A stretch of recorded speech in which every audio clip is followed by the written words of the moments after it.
Индустриалды инновациялық даму бағдарламасының екінші 5 жылдығы аясында елімізде жыл сайын 3000-дай жоғары білікті маман қажеттілігі туындайды. Бұл жөнінде білім және ғылым министрінің орынбасары Такир Балықбаев мәлімдеді. Осы ретте еңбек сұранысын қанағаттандыру мақсатында отандық 10 жоғары оқу орнында экономика салаларын ғылыммен байланыстыру көзделуде. Еліміздегі кәсіптік білім беретін 820 кәсіптік колледжді жыл сайын бітіріп шығатын 170 мыңдай түлекті тиісті салаларға бағыттап отыруға мән беріледі. 2017 жылға дейін мемлекеттік тапсырыс шеңберінде салалық магистратураға қабылданатын талапкерлер саны 3,5 мыңға жеткізілмек. Экономиканың нақты салаларындағы еңбек сұранысы талданып, қажетті мамандықтар тізбек жасалды. Осы ретте болашақ халықаралық бағдарламасы бойынша да елдің инфрақұрылымдық жобалары үшін инженерлік техникалық мамандарды даярлауға басымдық беріледі.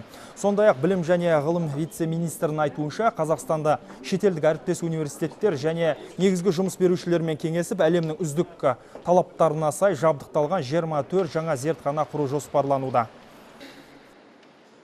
Ол зертханалар металлургия зертханасы, нефтехимия инженерлік профильдік зертханасы, тамақ өнеркәсібінің зертханасы, машина жасау, химиялық зертханалар, құрылыстық материалдар жасау, автоматтандыру және басқару техникасы, космос технологиясы, ақпараттық коммуникациялар технологиялар зертханалары салынатын болады.